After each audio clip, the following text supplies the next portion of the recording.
السلام علیکم ورحمۃ اللہ وبرکاتہ۔ آج ہم سورہ بنی اسرائیل کی آیت نمبر 101 سے شروع کریں گے انشاءاللہ۔ اعوذ باللہ السمیع العلیم من الشیطان الرجیم، بسم اللہ الرحمن الرحیم۔ وَلَقَدْ آتَيْنَا مُوسَىٰ 9 آيَاتٍ بَيِّنَاتٍ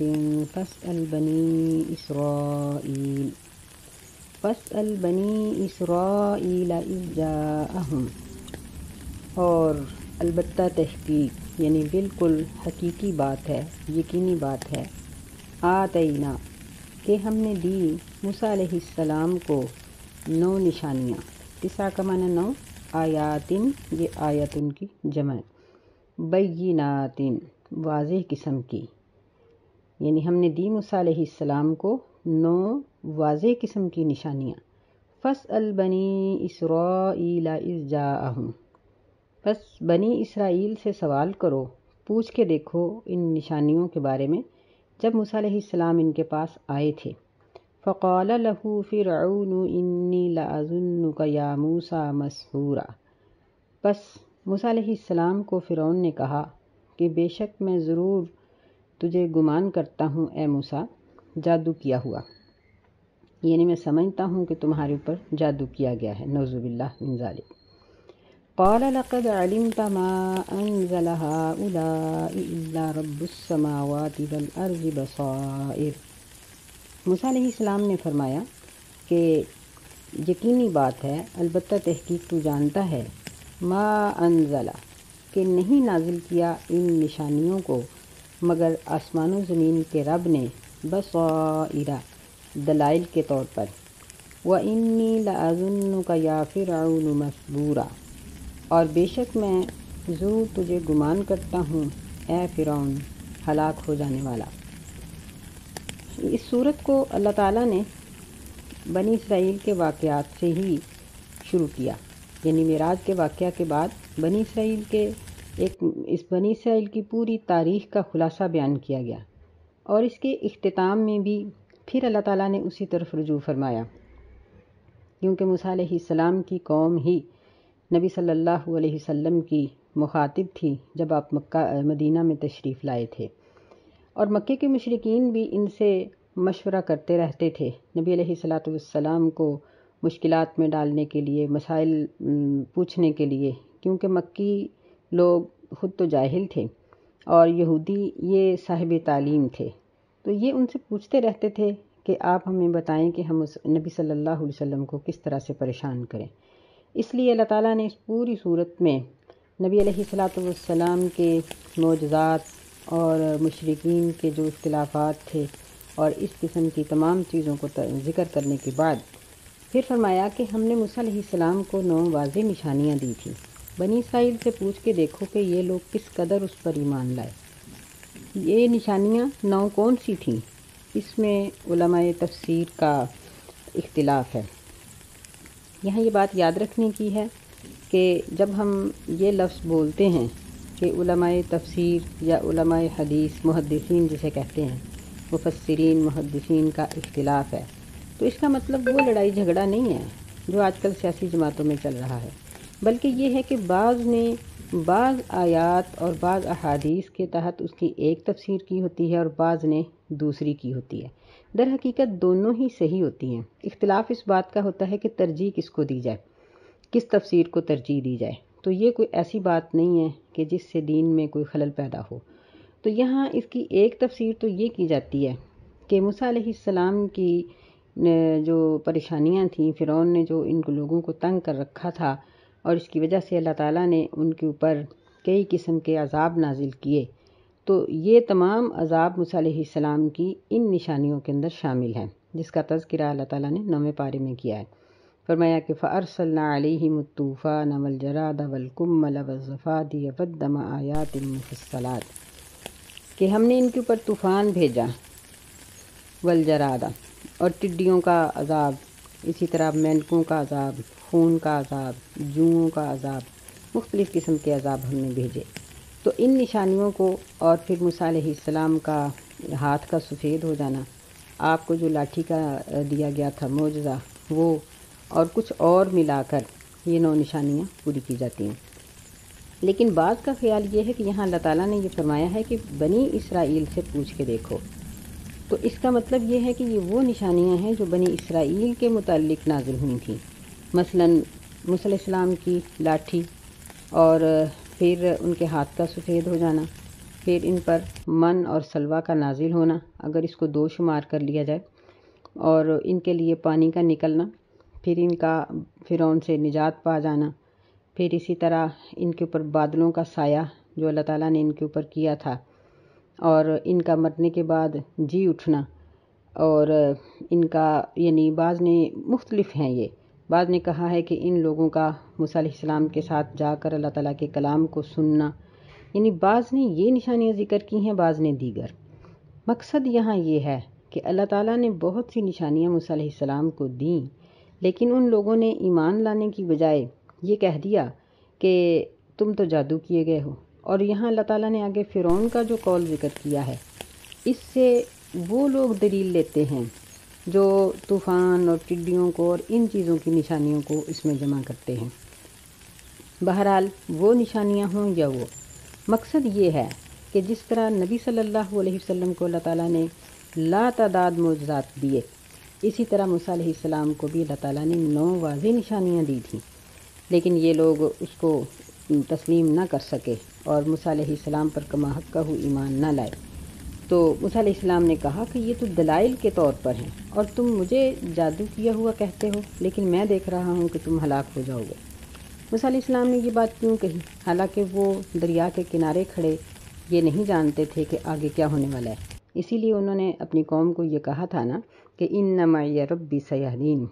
کہ کلا ان معی ربی، ہرگز نہیں، یعنی تمہارے خدشات غلط ہیں،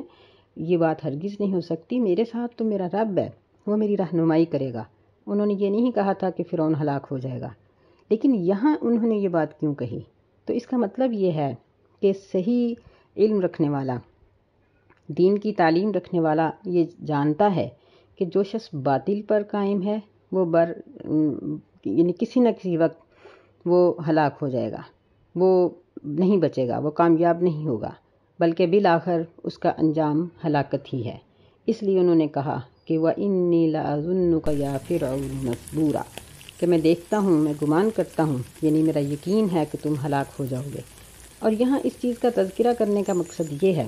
کہ نبی صلی اللہ علیہ وسلم کے مخالفین بھی بہت جلدی ہلاک ہو جانے والے ہیں، اور پھر ایسا ہی ہوا کہ جنگ بدر میں انہوں نے اپنی کارکردگی کا انجام پایا۔ فرمایا فَأَرَادَ أَن يَسْتَفِزَّهُم مِّنَ الْأَرْضِ فَأَغْرَقْنَاهُ وَمَن مَّعَهُ جَمِيعًا، پس فرعون نے ارادہ کیا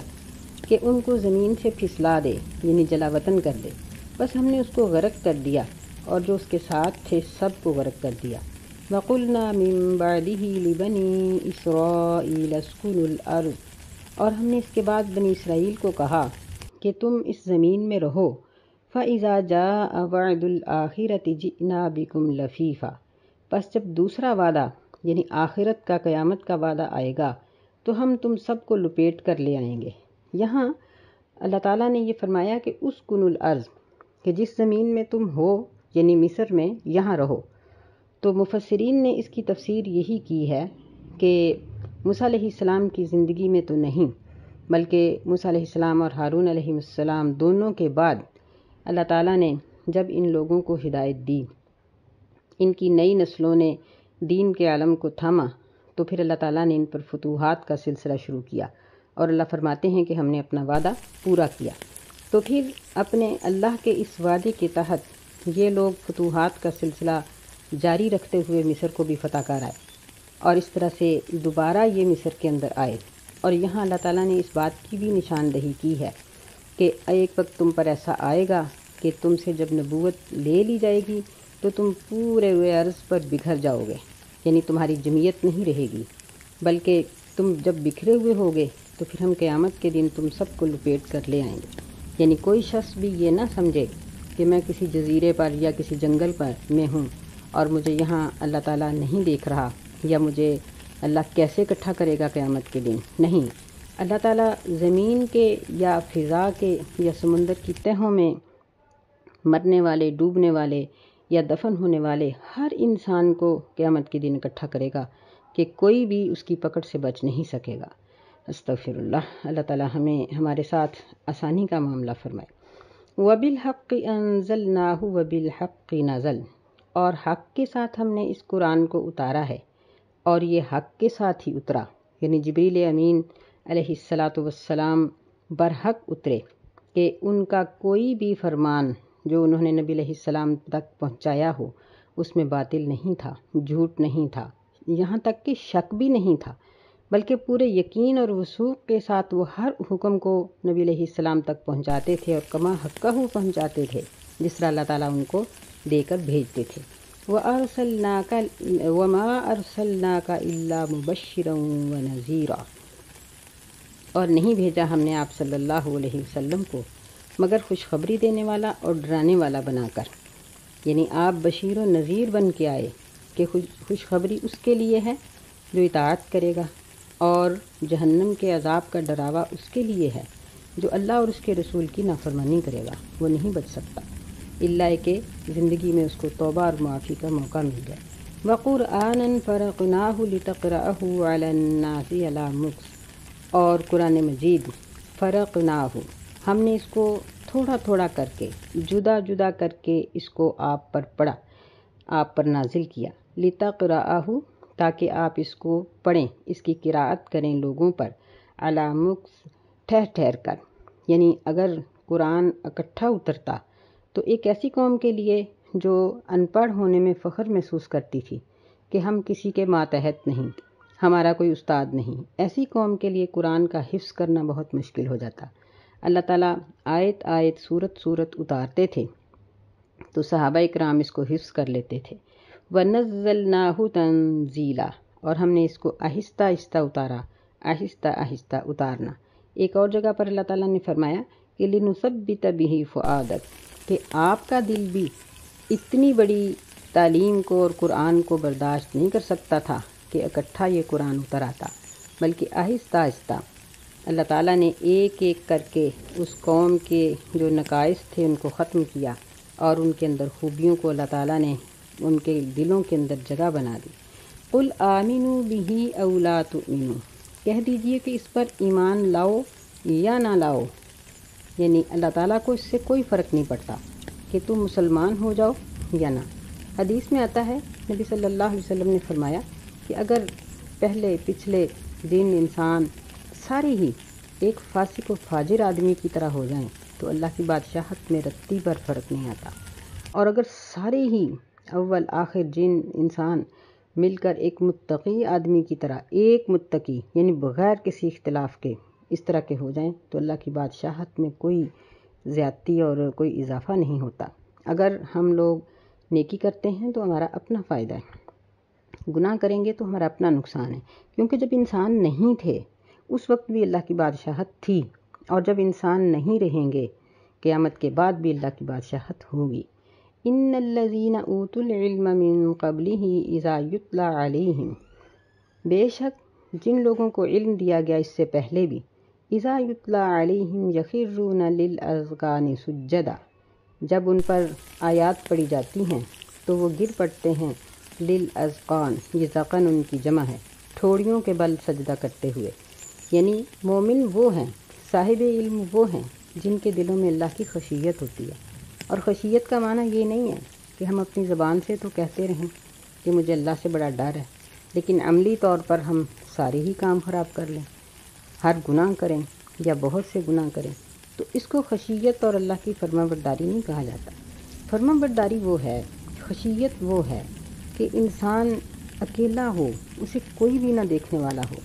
لیکن اس کے دل میں اللہ کا ڈر ہو، اور اکیلے پن میں بھی نہ کوئی ایسی چیز دیکھے، نہ سنے، نہ وہ ایسا کوئی کام کرے جس سے اللہ اور اس کے رسول نے منع کیا ہے۔ یہ ہے خشیت، اور یہ ہے مومنوں کی شان کہ جب ان پر قرآن پڑھا جاتا ہے تو وہ گناہ کے مضبوط ارادوں کو بھی بدل کے رکھ دیتے ہیں، وہ یعنی ایسے کام جو کرنے کے لیے بالکل تیار ہوتے ہیں، اللہ کا حکم ملتے ہی یا یاد آتے ہی ان کو بدل ڈالتے ہیں۔ مثلا وہ ایک گناہ کر رہے تھے، گناہ کی جگہ پر موجود تھے، لیکن یاد آ گیا یا کسی نے یاد کروا دیا یا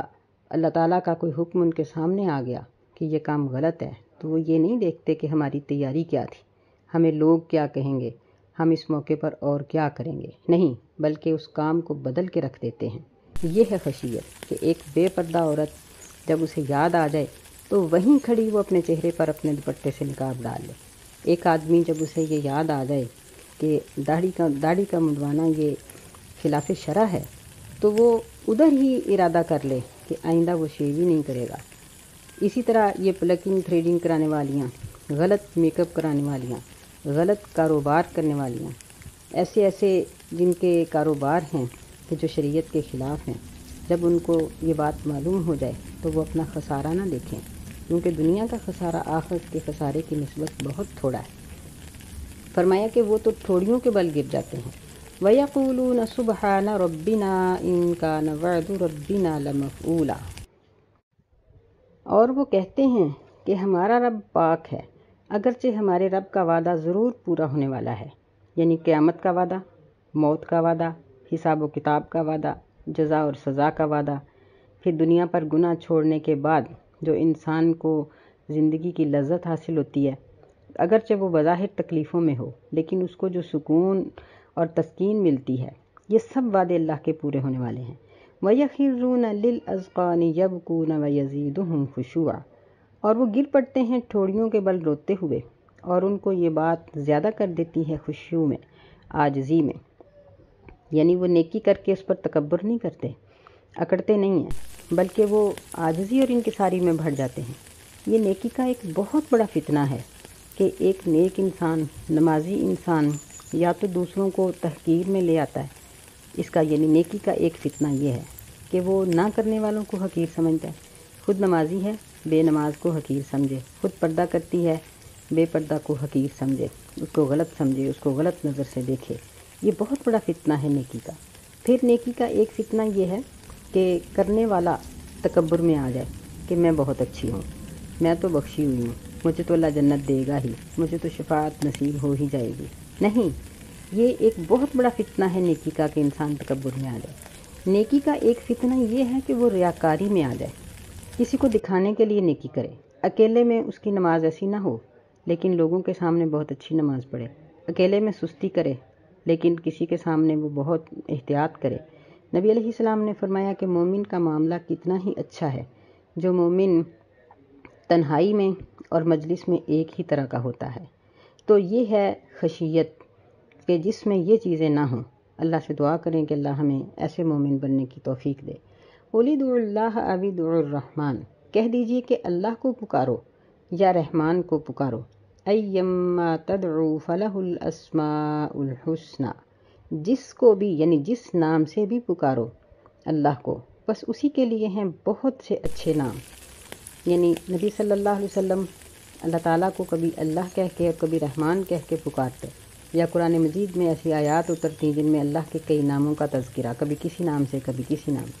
تو مشرکین آپ کو یہ طنز کرتے تھے کہ تمہارے بھی تو کئی معبود ہیں۔ اللہ نے فرمایا کہ نہیں، اس کا وہ ایک ہی ہے اور اس کے بے شمار نام ہیں۔ یہاں ایک مطلب یہ بھی ہے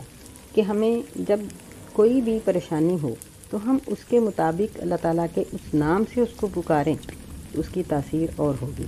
مثلاً اولاد لینے والا یا خالی کو کہہ کر دعا کرے، رزق والا یا رزاقو کہہ کر دعا کرے، گناہوں کی بخشش والا یا غفارو کہہ کر دعا کرے، اسی طرح بیمار یا شافی کہہ کر دعا کرے، یعنی اپنی مصیبت کے مطابق اللہ تعالیٰ کے اس نام کو یاد کر کے اگر ہم دعا کریں تو اس آیت سے اور احادیث سے یہ بات ثابت ہے کہ اس کی تاثیر بہت ہی اچھی ہوگی۔ فرمایا وَلَا تَجْهَرْ بِصَلَاتِكَ وَلَا تُخَافِتْ بِهَا وَابْتَغِ بَيْنَ ذَلِكَ سَبِيلًا، اور نہ ظاہر کرو تم اپنی نماز کو اور نہ بہت چھپا کر پڑھو اور اس کے درمیان کا راستہ تلاش کرو، یعنی نماز کی عبارت کو نہ تو بہت اونچی پڑھو کہ اتنی اونچی آواز میں کہ پاس کھڑے ہونے والے دوسرے نمازی کو خلل پڑے، اور نہ ہی اس کو اس طرح دل میں پڑھو کہ زبان اور ہونٹ نہ ہلے، دونوں طریقے صحیح نہیں، بلکہ ہونٹ اور زبان ہلا کر پڑھو، پوری توجہ کے ساتھ پڑھو، اور اس طرح سے پڑھو کہ دماغ تک اس کی آواز تو جائے لیکن ساتھ والے تک نہ پہنچے۔ اس کے بعض اس کے شان نزول یہ بیان کرتے ہیں کہ نبی علیہ السلام نے ایک رات چکر لگایا تو دیکھا کہ سیدنا ابو بکر رضی اللہ تعالیٰ عنہ بہت مخفی پڑھ رہے تھے اور سیدنا عمر رضی اللہ تعالیٰ عنہ بہت اونچی پڑھ رہے تھے۔ جب آپ نے صبح ان سے پوچھا تو وہ کہنے لگے کہ اللہ کے رسول میں شیطان کو بھگانے کے لیے اس طرح کر رہا تھا، اور ابو بکر رضی اللہ عنہ نے کہا کہ میں اس لیے آہستہ پڑھ رہا تھا کہ سونے والوں کو خلل نہ پڑے۔ تو فرمایا کہ درمیانی راستہ اختیار کرو، وابتغ بین ذلک سبیلا، اور تلاش کرو اس کے درمیان کا راستہ۔ وَقُلِ الْحَمْدُ لِلَّهِ الَّذِي لَمْ يَتَّخِذْ وَلَدًا وَلَمْ يَكُنْ لَهُ شَرِيكٌ فِي الْمُلْكِ، اور کہو کہ سب تعریف اللہ کے لیے ہے، وہ ذات لم یتخذ ولدا، جس نے اولاد نہیں پکڑی، ولم یکن لہ شریک فی الملک، اور اس کی بادشاہت میں کوئی بھی اس کا شریک نہیں، ولم یکن لہ ولی من الذل، اور اس کو کوئی بھی ایسا دوست حاصل نہیں جو اس کو بچا لینے والا ہو، من الذل، ذلالت سے، یعنی وہ خود عزت کا مالک ہے، اس کے ذلت اس کے قریب بھی نہیں پھٹکتی۔ وَكَبِّرْهُ تَكْبِيرًا، اور بڑائی بیان کرو اس کی بڑائی بیان کرنا، یعنی ایسا بادشاہ، ایسا مالک، ایسا معبود، ایسا اللہ جو ان ساری صفتوں کا مالک ہے کہ اس کی اولاد بھی نہیں جو اس کی مددگار ہو، یا وہ اپنی اولاد کے تعاون کے لیے دوسروں کا حق مارے، اس کا کوئی ساتھی اور شریک بھی نہیں کہ وہ کسی کی احتیاج میں آئے، اور اس کے لیے عزت ہی عزت ہے، ذلت اس کے قریب ہی نہیں پھٹکتی، تو پھر تم کہہ دو کہ اللہ اکبر کبیرہ۔ بعض روایات میں ہے کہ ایسے الفاظ پر، ایسی آیات پر اس طرح کے الفاظ کہہ دینے چاہیے، کیونکہ نبی صلی اللہ علیہ وسلم کی عادت مبارک تھی کہ آپ جب تلاوت فرماتے تھے تو جہاں بخشش کا ذکر آتا وہاں بخشش مانگتے، جہاں رحمت کا ذکر آتا وہاں رحمت مانگتے، جہاں اللہ کی تعریف آتی وہاں اللہ کی تعریف کرتے۔ تو اس لحاظ سے ہمیں یہاں اللہ اکبر کبیرہ کہنا چاہیے۔ اللہ تعالیٰ سے دعا ہے کہ اللہ اس عظیم صورت کو سمجھنے کی اور اس کا مفہوم اور اس کا مقصد اپنے دلوں میں اتارنے کی ہمیں توفیق عطا فرمائے۔ آمین۔ السلام علیکم ورحمۃ اللہ وبرکاتہ۔